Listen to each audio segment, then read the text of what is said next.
በቃ እንደዚህ ምን ለማትረፍ ነው? ድሮ ምን ጥፋተኛ? እሺ ፈልገሽ መምጣቴ እንደዚህ አይነት ክርስትና በአፍንጫ ይውጣ። እሺ እየጸለያችሁ ደንግጣችሁ አታውቁ? ቅዱሳን ስላችሁ ቆማችሁ ስድብ አስባችሁ አታውቁ? ኬት በስማ ምን አይነት ሐሳብ ነው የሚያስደነግጥ ሐሳብ መጥቶባችሁ አይደል? ሰላም ውድ ቤተሰቦቼ እንደምናመሻችሁ እንደምስኪን ሳደረሳችሁ እግዚአብሔር አምላካችን ከሁላችን ጋር ይሁን። እንግዲህ ውድ ቤተሰቦቼ ዛሬም በአዲስ ቪዲዮ በአዲስ ርዕሰ ጉዳይ ተገናኝተናል። እስከ ፕሮግራሙ ፍጻሜ ድረስ አብራችሁን ከቆያችሁ ብዙ ነገር እንማማራለን። ለዚህ ቤት ለዚህ ቻናል አዲስ ሆናችሁ ቻናሉን ሰብስክራይብ አድርጉ። ቪዲዮውን ላይክ እና ሼር እያደረጋችሁ ጀምሩ። ሐሳብ አስተያየቶቻችሁን ጥያቄዎቻችሁን መጻፋችሁን እንዳትረሱ። በቀጥታ ወደ ዛሬው መርሃ ግብራችን እንሄዳለን። ሰላም ወገን እንደምን ዋላችሁ እንደምን አመሻችሁ እያልኩኝ እንግዲህ እንደምታውቁት ሁልጊዜም የስሙ ባለቤት የሆነ ስሙ ሲጠራ አቤት ማለቱ አይቀርም። ለዚህም ስለ ደፍተራዎች ስለ መታችና አስመታች ስለ ጠንቋይና አስጠንቋይ በአጠቃላይ ስለ አዛዜል ደቀ መዝሙር ስለሆኑ ሰው መሰል የሰይጣን አገልጋዮች የሰይጣን ግብረ አበሮች ስናወራ ቢኒያም ሽታዬ ከነሱ መካከል አንደኛው ስለሆነ አቤት ስሜ ተጠራ እያለ መምጣቱ እንደማይቀር የታወቀ ነው። እንደነዚህ አይነት ቪዲዮዎች እስር ገብታችሁ ብታዩት ቢኒያም ሽታዬን አታጡትም አለ። ስለሌላ ቪዲዮ ግን ስሰራ ወፍ የለም። ምክንያቱም እዛ ላይ ስሙ አልተጠራማ። ስለ ቤተ ክርስቲያንም ሆነ ስለሌላ ነገር እሱን አይመለከተውማ። ይሄ ነገር ነው የሚመለከተው። ይሄ ነገር ነው የሱ መተዳደሪያ። ይሄ ነገር ነው የሱ ግብር።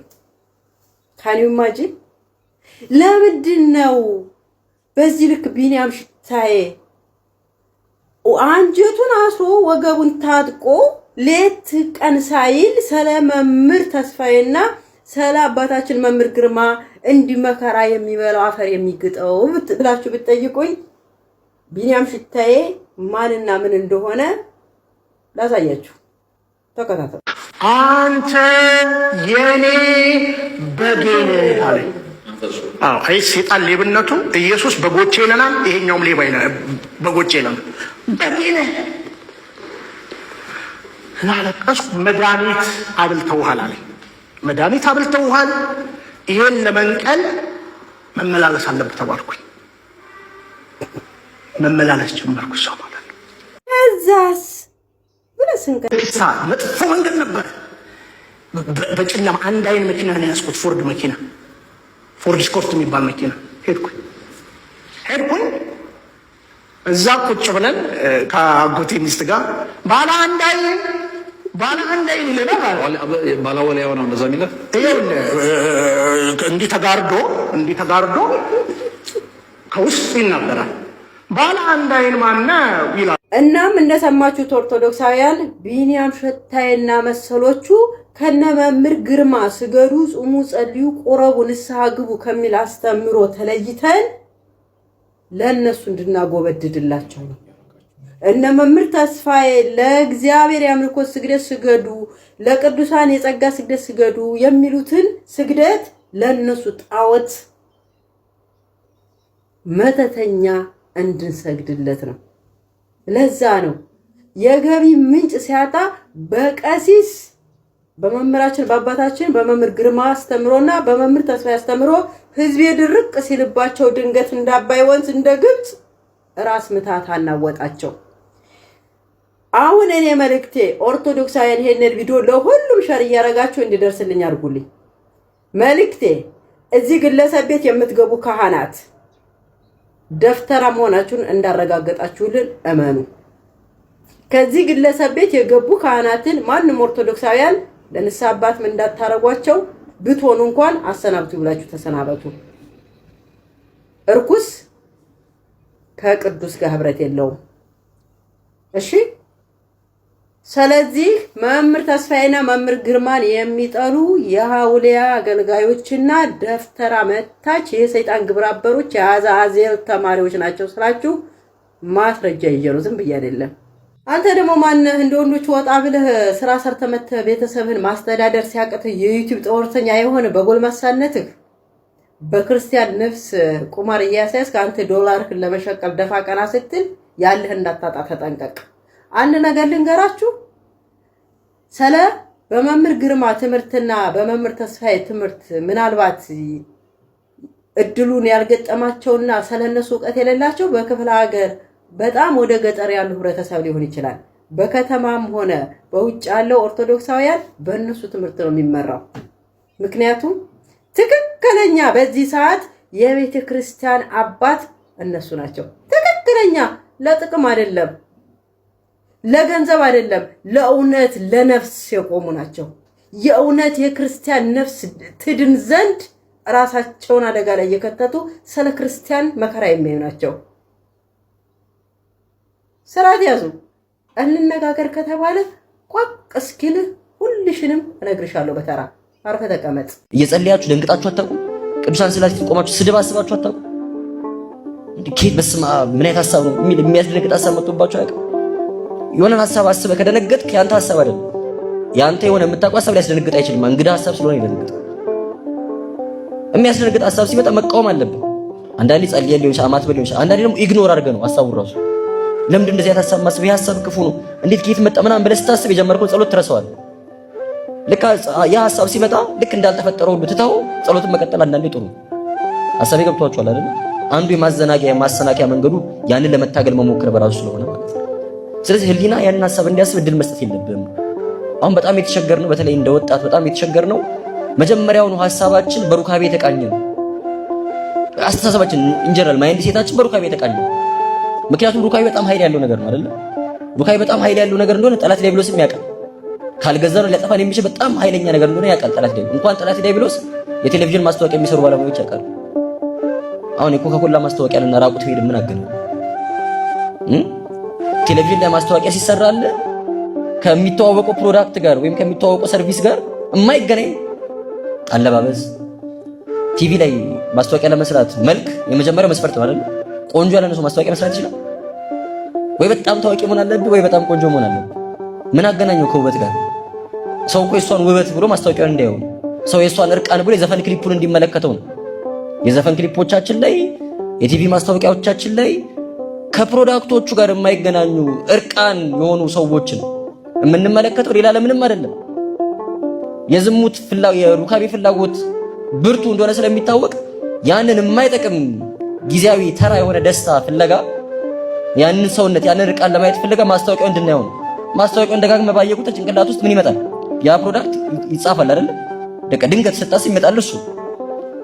ሌላ ምንም የተለየ ነገር እኮ ነው። ጠላት ዲያብሎስ ደግሞ ከዚህ በላይ ያውቃል። የሩካቤ ላይ ብርቱዎችንም ትላልቆችንም ጥሏል። ቅድም እንዳልነው ህሊናችን ማይንድ ሴታችን የተቃኘው በሱ ነው። ቶሎ ወስደን ሰው ስንመለከት ቶሎ ህሊናችን ወስዶ የሚያገናኘው ከሱ ጋር ነው። አእምሯችን ወስዶ የሚያገናኘው ከሱ ጋር ነው። መንገድ ላይ ሰው ስታዩ መጀመሪያ የምታዩት ምናቸውን?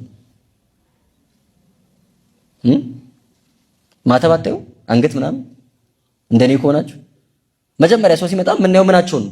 አንገታቸው። የሆነ ሰው ከወደድን ምናምን ደስ ካለ ጎበዝ አርቲስት ከሆነ ጎበዝ ምናምን ከሆነ መጀመሪያ ማተብ የልጅ ክርስቲያን ወይስ ክርስቲያን አለ ብለን እናያለን።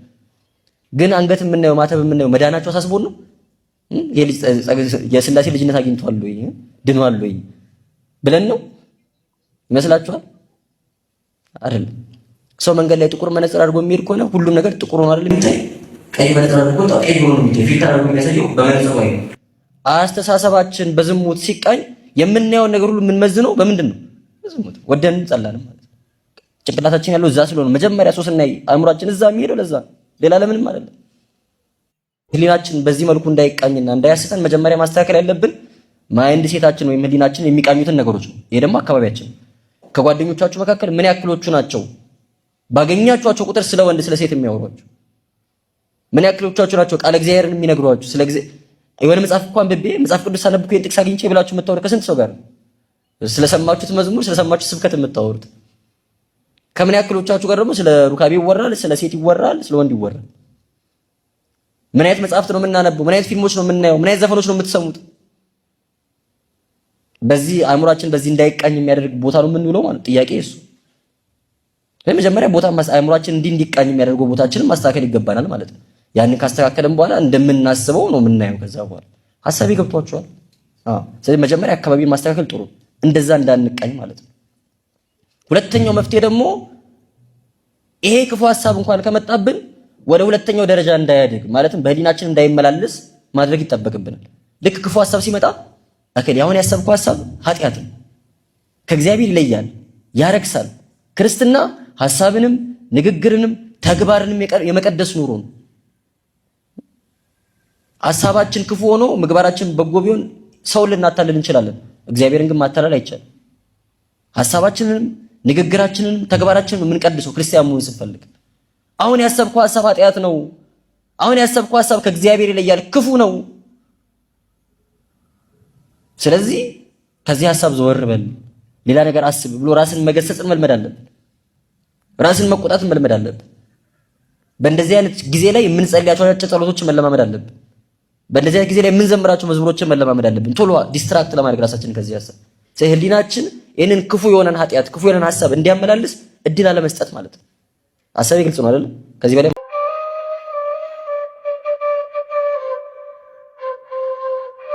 ጓደኛዬ እንዴት ነሽ? ፍቅርዬ ስልክሽ እምቢ ሲለኝ እዚህ እንደማላጣሽ እርግጠኛ ሆኜ ነው የመጣሁት። እንዴት ነሽ? ሄሎ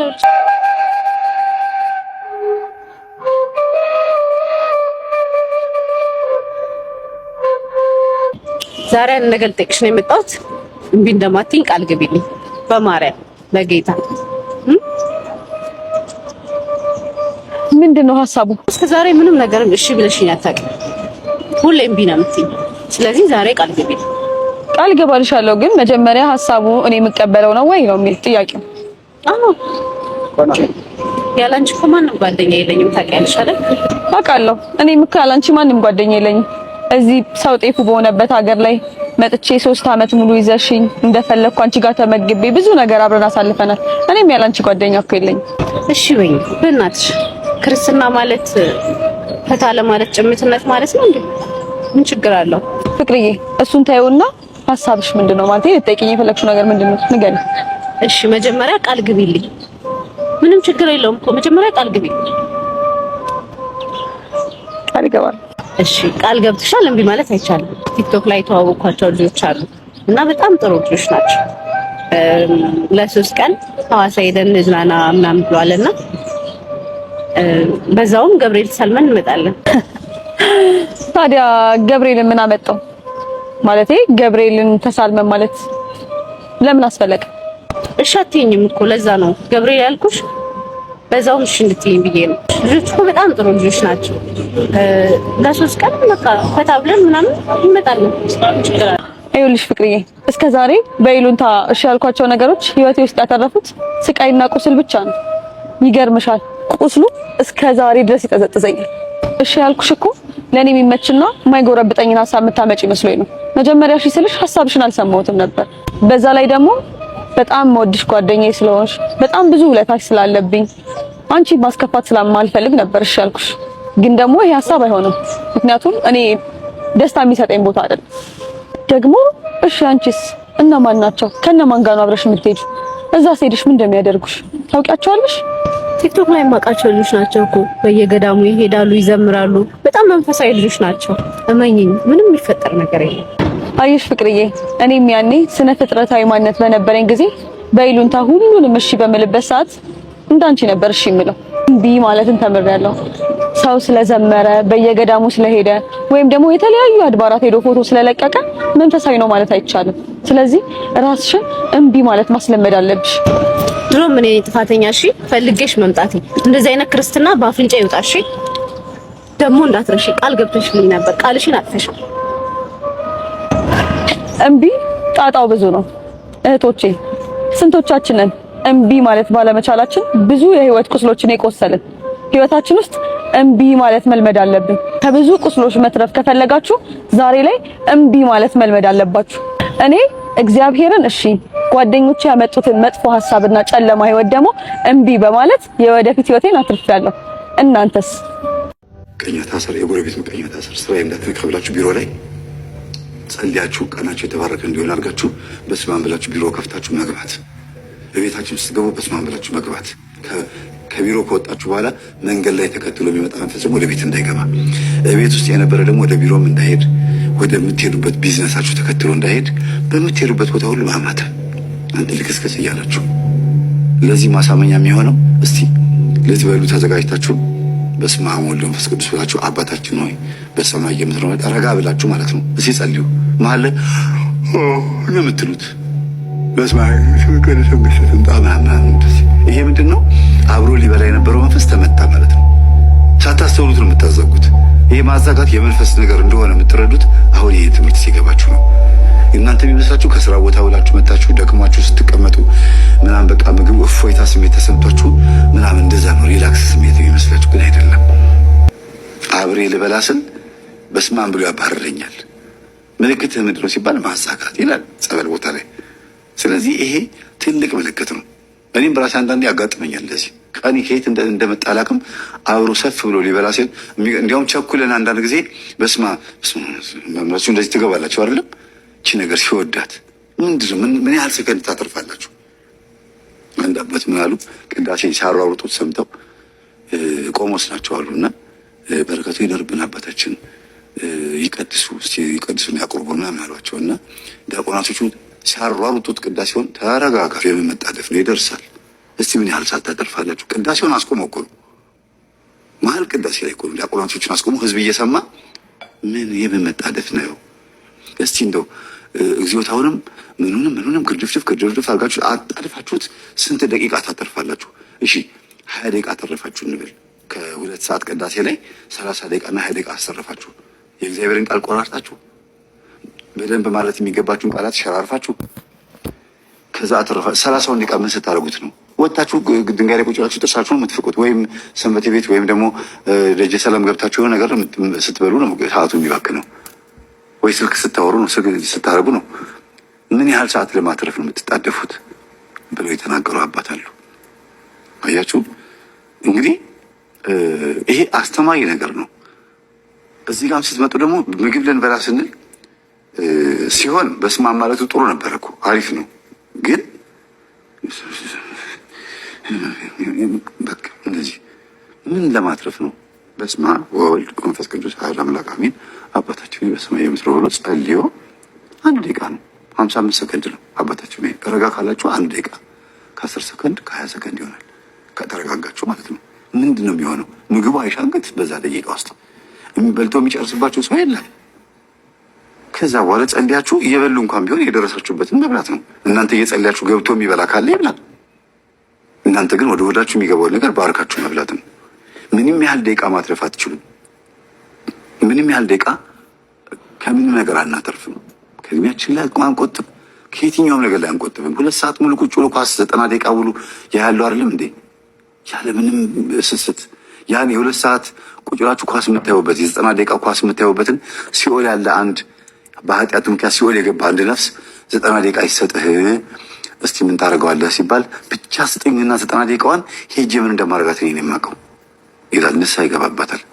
አንድ ጉራጌ፣ ኦሮሞ፣ ትግሬ ምናምን ብር ቢሰጣችሁ ምን ታደርጋላችሁ ሲባሉ ጉራጌው ጋር ሲደርሱ ምን አሉ? ጉራጌ መቼም የቢዝነስ ሰው አይደለም የስራ ሰው፣ መጀመሪያ ብሩ ይምጣና ማድረገውን አሳያለሁ አለ። እና የእውነት ነው የምላችሁ የትም አንደርስም። በቃ በስርዓቱ ጸሎት አድርገን በስርዓቱ በልቶ አሳርጎ ገበታው ማንሳት። ችኮላው ምንም አያመጣም። ምንም አናተርፍበትም። ቦሌ መድኃኒዓለም የሚቀደስ ቅዳሴና ገጠር ምንም በቃ የሌለበት ቦታ የሚቀደሰው ቅዳሴ ያለ ውበት አንድ ውበት ነው፣ የተለያየ ውበት አይደለም። እንደዛ ብሎ የሚያሰብ ሰው ካለ በቤተክርስቲያን ሕይወት ውስጥ ሄዶ የሚመለከተው ነገር ማጣራት አለበት። አሁን ጉስስ ያለች አንድ ደሳሳ ቤተክርስቲያን ውስጥ የሚቀደሰው የሥርዓተ ቅዳሴ ውበት በጣም ትላልቅ ካቴድራሎች አድባራቶች ላይ የሚቀደሰውን ቅዳሴ ካለ ውበት የተለየ አይደለም። ሥርዓተ ቅዳሴው ውበቱ አንድ ነው። ያ ውበት ሰማያዊ ውበት ነው። ምዕመናን ሄደው የሚሳተፉት ያን ውበት ነው። አሁን በደንብ ምዕመናን ማሰብ ያለባቸው ሄደን የምንሳተፈው ውበት ያን ውበት ነው። እኔ እናንተ ያምራል የምንለው ነገር በእኔና በአንተ አንጻራዊነት የተለያየ ነው አይደለም? ለምሳሌ ነጭ ልብሰ ተክህኖ እኔ ያምራል ልል እችላለሁ፣ አንተ ቀዩ ያምራል ልትለኝ ትችላለህ። የተለያየ ፕሪፈረንስ ሊኖር ይችላል። ውበትን በተመለከተ መጋረጃው ከለሩ እንደዚህ መንጦላይቱ ምናምኑ እንደዚህ ልንል እንችላለን። እሱ ሰከንደሪ ኤስቴቲክ የወርቅ ማያጠንት ምናምን የወርቅ መስቀል ሊባል ይችላል። እሱ በጣም ሰከንደሪ ኤስቴቲክ ነው። ሰከንደሪ ኤስቴቲክ ነው ማለት መሰረታዊ እኛ ቅዳሴ ስንሄድ የምናየው መለኮታዊ ውበት የክርስቶስ የማዳን ስራ ቅድም በምሳሌነት የተመሰለው የክርስቶስ አንድ ውበቱ ነው። ይሄን ውበት በየትኛውም ቤተክርስቲያን ቅዳሴ ላይ እንመለከተዋለን። እኔ እናንተን እንድንመለከት የሚያደርገን ያን በእምነት ነው የምንመለከተው። በነገራችን ላይ ይሄ ምድራዊ የሆነው አብለጭላጭ ነገር እሱን አይገልጸውም። ስለዚህ ያችኛውም ቅዳሴ ገጠር ውስጥ ኩሰስ ብለው የሚቀድሷት ቅዳሴ በትላልቅ አድባራትና ገዳማት በ12 ሰዎች የሚቀደሰውም ቅዳሴ ውበቱ አንድ ውበት ነው። ውበቱ ክርስቶስ ነው። ያን ውበት ሰማያዊ የሆነውን ውበት የምናይበት ስለሆነ ነው። በእምነት ክርስቲያኖች ራሳቸውን ንጹህ አድርገው ወደ ቅዳሴው የሚሄዱበት ዋነኛው ምክንያት በእምነት መነጽርነት ይሄን ውበት እንዲመለከቱ ነው። ይህንን ፖድካስት ወደ እናንተ ያደረሰው ማን ያዘዋል እሸቱ ግቢ ነው። ይሄኛውን ውበት በካሜራ ታስቀረው።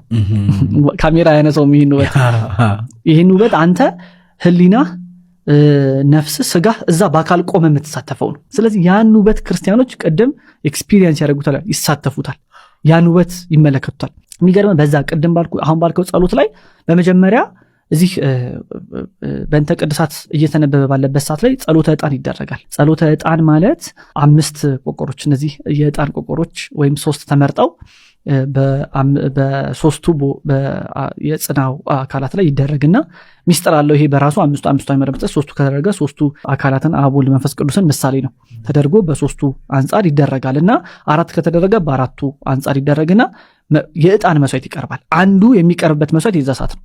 የዛ ሰዓት አሁን ቅድም ያየኸው ውበት መንጦላይቱ ተከፍቶ አሁን መንበሩን ፊት ለፊት የምታይበት ነው።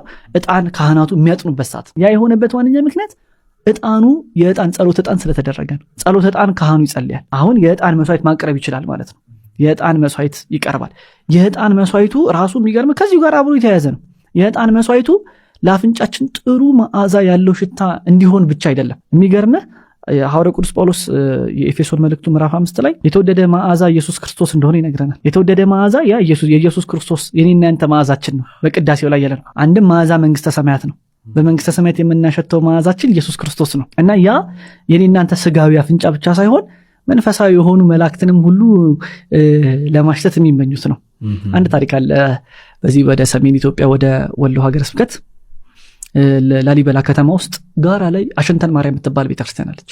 በጣም ከፍ ያለች ቦታ ናት እና አሸንተን ማርያም ንጉስ ይምርሃነ ክርስቶስ 40 ዓመት የገዛ ንጉስ ነው። ቅዱስ ነው። ቅዱስ ይምርሃነ ክርስቶስ ገብቶ ጸሎተ ዕጣን ደግሞ እያጠነ ነበረ እና ጸሎቱን መስዋዕቱን አቅርቦ ጨርሶ ሲወጣ ተራራው ላይ በሙሉ መላእክት አሉ እና ምን ፈልጋችሁ መጣችሁ ብሎ ጠየቃቸው። ቅዱስ ይምርሃነ ክርስቶስ ዕጣንን አሸተን መጣን አሉት። አሸንተን ማርያም ተባለ ተራራው። በኢትዮጵያ በጣም ከፍ ካሉት ተራሮች መካከል አንዱ አሸንተን ማርያም ከፍ ካሉ ተራሮች መካከል ማለት ነው። ከዛ በኋላ አንድ ቤተክርስቲያን አለች ቅድስት አርሴማ ቅዱስ ላሊበላ ይሰራት ማለት እና አንድ የሚታወቅ ታሪክ አለ። ይሄ ቅዱሳን መላእክት ራሱ ለማሽተት የሚመኙት ዕጣን ነው። ይሄ ዕጣን አንድ በዛ ሰዓት ላይ እኔ እናንተ እንድንሳተፈው የተጠራንበትን ውበት እንድንመለከተው የሚያደርገን አንዱ ይሄ መላእክትም የሚደነቁበት ውበት ነው። ስለዚህ ቤተክርስቲያንን እመቤታችን ቅድስት ድንግል ማርያምን አብ ወልድ መንፈስ ቅዱስን ከዛም ደግሞ ህብረታችንን በተመለከተ እያዜምን ሁላችንም ይሄን ጸሎት እናደርሳለን እና የዕጣን መስዋዕት የሚቀርብበት ሰዓት ነው። የዛ ሰዓት ላይ ልክ ሰማያውያን የሆኑ 24ቱ ካህናተ ሰማይ እያጠኑ የሥላሴን መንበር እንደሚያመሰግኑት እኛም ከበን የምናመሰግንበትና የዕጣን መስዋዕቱ የሚቀርብበት ቦታ ነው ያ እና ላስተማሩን፣ ለመከሩን፣ ለገሰጹን በእውነት ለአባቶቻችን ለወንድሞቻችን እግዚአብሔር አምላካችን ረጅም ዕድሜን ያድልልን። እኛም እንዲሁ በሰማነው ቃል እግዚአብሔር በሰማነው ትምህርት 30፣ 60፣ 100 ፍሬ አፍርተን በሕይወታችን የምንጠቀም እንድንሆን እግዚአብሔር አምላካችን ሁላችንንም ያግዘን። እንግዲህ በዛሬው ቆይታችን እነዚህን ቪዲዮዎች ተመልክተናል። ብዙ ነገሮችን ያየንበት ብዙ ነገሮችን የተማርንበት ቪዲዮ ነው።